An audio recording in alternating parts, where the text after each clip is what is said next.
Après avoir été présenté au Salon de Genève, le DS7 Crossback sort à l'air libre et on est ravis de pouvoir vous présenter cette deuxième génération en fait des modèles DS.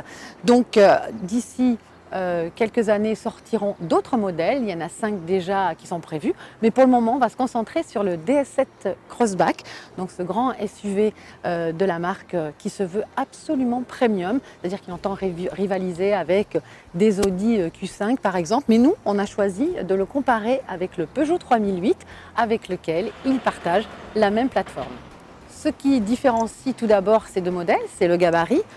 Le DS7 Crossback mesure 12 cm de plus que le Peugeot 3008. En largeur, le DS est aussi un petit peu plus large, 5 cm de plus. Et puis après, bien évidemment, il y a les différences de style avec cette calandre beaucoup plus large, très travaillée. Et puis ces optiques full LED dont les lentilles pivotent à 180 degrés en fait quand le propriétaire s'approche de son véhicule. Pour le reste, les lignes sont peut-être plus agressives sur le Peugeot 3008, mais ici on remarque aussi une grande ligne qui court tout le long du DS7 Crossback pour encore plus accentuer son style. Si les deux cousins de chez PSA ont un gabarit différent en longueur et en largeur, vous constatez qu'en hauteur, ils sont vraiment identiques. Ensuite, question style, il se différencie le Peugeot 3008 avec cette bande très spécifique et le DS7 Crossback, lui, avec ses optiques extrêmement travaillées. Autre différence de style, c'est la forme du coffre, avec ici la porte du coffre qui vient vraiment sur le côté de l'aile. Tout l'optique avec ses détails écailles, lui, est englobé dans la porte, alors que sur le 3008, on voit bien que les feux débordent sur l'aile. Et autre détail, là aussi esthétique, ce sont ces fausses sorties d'échappement sur les deux modèles. C'est exactement la même chose, c'est juste pour faire joli. Alors nous sommes à l'intérieur de ce DS7 Crossback où là vraiment l'ambiance est totalement premium avec énormément de cuir partout, du beau cuir Napa avec des coutures spécifiques, ça fait vraiment bijoux, maroquinerie mais vraiment très chic. Idem pour les sièges. La différence avec le Peugeot 3008 se situe aussi sur le volant. Pas de petit volant ici, un volant de taille normale mais tout de même avec un méplat.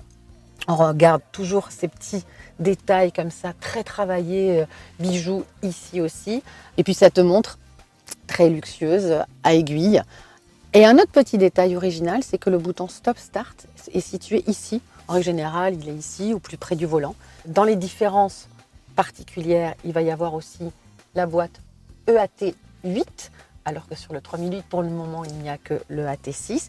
Et puis, bien évidemment, énormément de technologies d'aide à la conduite, comme le DS Active Scan suspension. Cette caméra va lire en fait les irrégularités de la route. Puis aussi, il faut souligner que grâce à ces aides à la conduite, on pourra bénéficier d'une conduite semi-autonome. C'est une grande avancée grâce à DS et à ce DS7 Crossback. Installé aux places arrière de ce DS7 Crossback, là c'est vraiment le grand luxe. D'abord, on a quand même beaucoup de place. Le DS7 Crossback est plus grand que le Peugeot 3008, mais il a aussi un empattement plus long. En fait, la différence va beaucoup se faire sentir ici à l'emplacement pour les jambes. On va rencontrer le même problème en revanche que sur le Peugeot 3008, c'est-à-dire que lorsque les sièges avant sont complètement baissés, on ne peut pas passer les pieds dessous les sièges, mais ça c'est la même chose sur les deux. Puis après on voit dans le détail des finitions ici sur le dos des sièges, c'est rembourré, c'est pas du plastique dur comme on a l'habitude de voir sur les véhicules traditionnels, c'est du cuir. Ici toute l'assise aussi est assez magnifique.